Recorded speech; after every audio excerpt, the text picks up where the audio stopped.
Ok, je me nomme Oumar Sambou, je suis l'actuel président de la jeunesse artistique et culturelle de Cavalier. Jacques. Alors nous sommes aujourd'hui ici, nous sommes réunis aujourd'hui là pour apporter également donc un apport à la végétation, un apport également donc à notre environnement. L'apport c'est quoi? C'est de reboiser quand même notre terroir. C'est un espace qu'on nous a donc délibéré et on a également demandé à toute la population également donc de reboiser, de planter également donc cet espace déjà qui est à la disposition également donc de la population de Cavalier. C'est la raison pour laquelle aujourd'hui nous avons décidé de venir également donc faire pour un premier pas, de planter également cette espèce d'arbre qu'on appelle anacarde.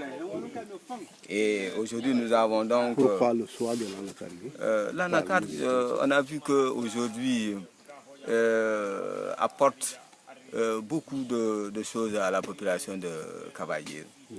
Et son produit, ses fruits, et les gens en consomment, mais les gens en commercialisent. Les noix. Les noix aujourd'hui se vendent très cher. Et les enfants également, ce n'est pas les enfants seulement, toute la population de manière générale, envahissent des fois donc la brousse pour chercher également donc ramasser des noix de la canne. Après aller donc les vendre dans des boutiques ou bien dans des hommes d'affaires en raison de 200, 250, 350 ou 500 même, avoir 500 ou 600 même de kilogrammes. Et on a constaté qu'il y a 10 ans, il y a 5 ans de cela, les enfants également même qui sont à l'école et cherchent ces noix d'acajou et qui les vendent. Et à partir de cette vente, qu'ils procurent des cahiers, des fournitures, de manière générale des fournitures scolaires. Donc son importance est déjà capitale. Oui. Voilà pourquoi nous avons jugé nécessaire d'abord pour un premier essai de planter également des espèces, cette espèce-là.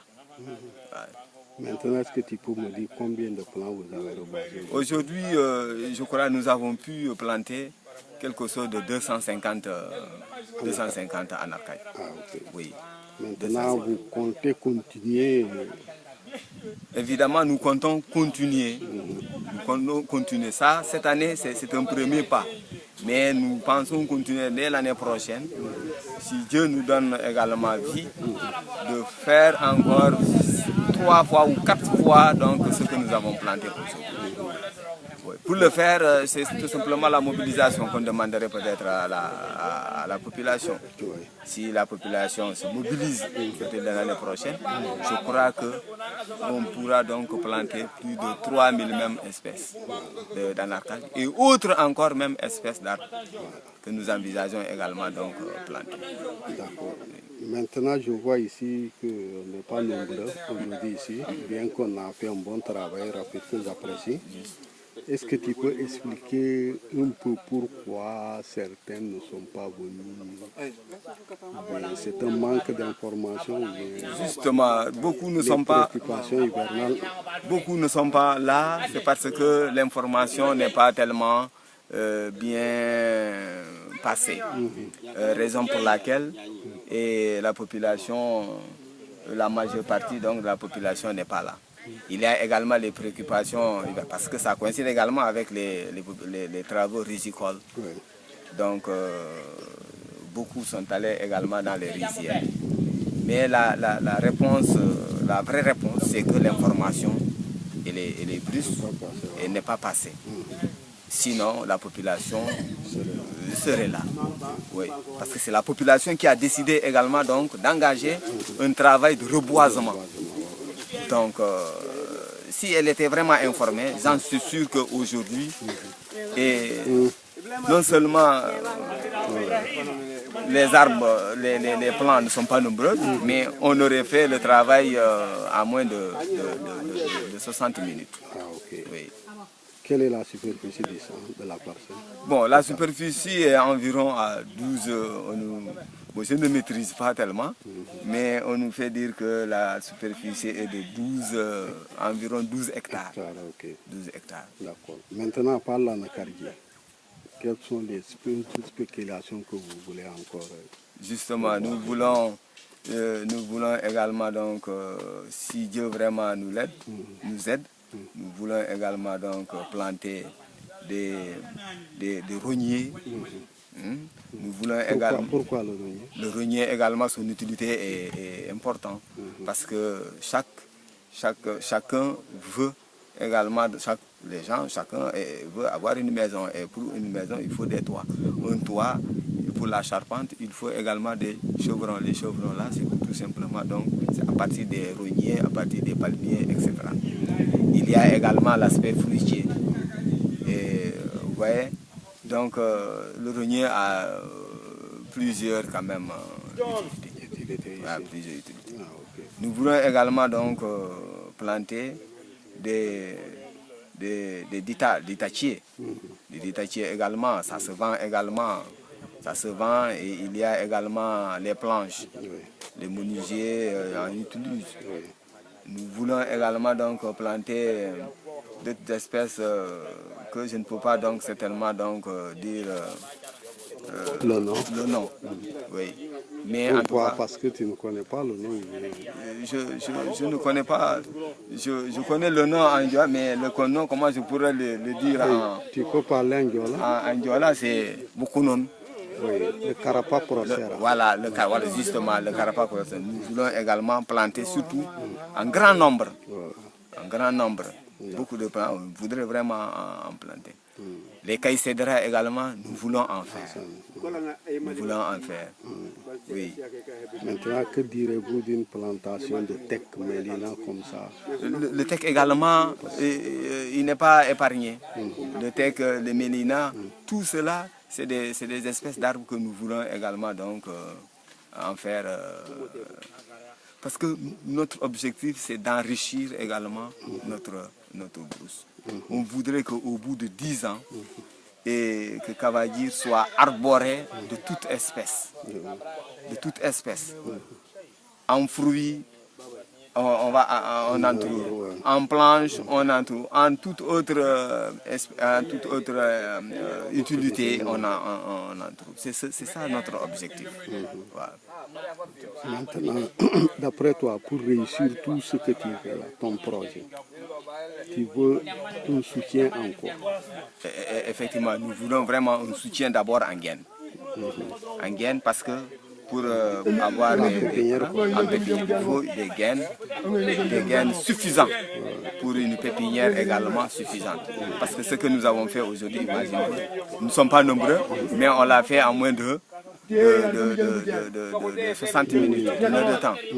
Mais si les plants étaient nombreux, on aurait pu faire quand même les 10 ou les 11 hectares de plantation.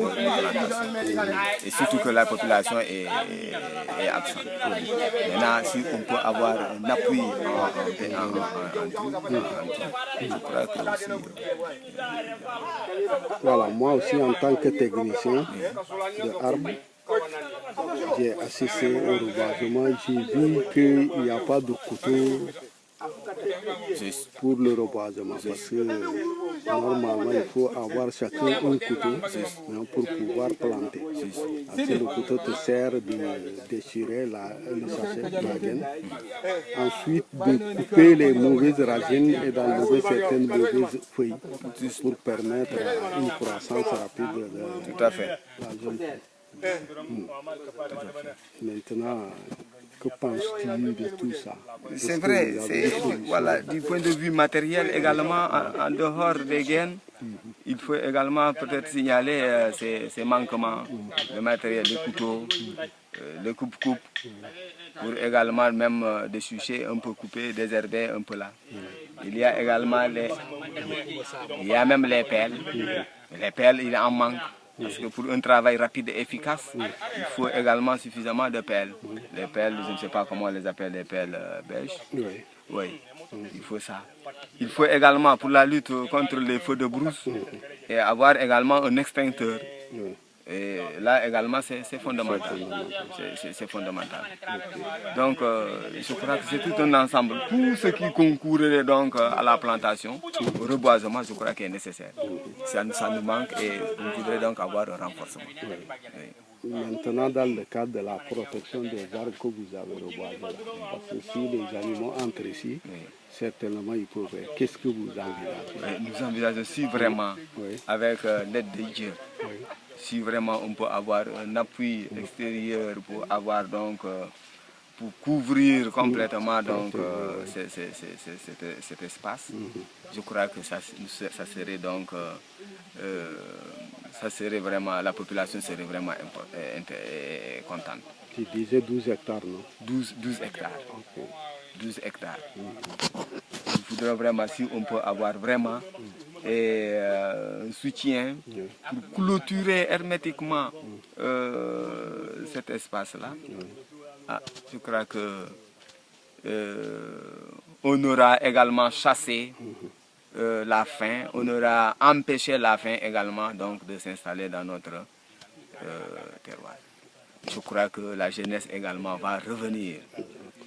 Et ceux qui pensent à l'aventure ou à je ne sais pas, ils comprendront que donc l'aventure c'est peut-être un temps perdu, mais l'aventure je crois que c'est au niveau local.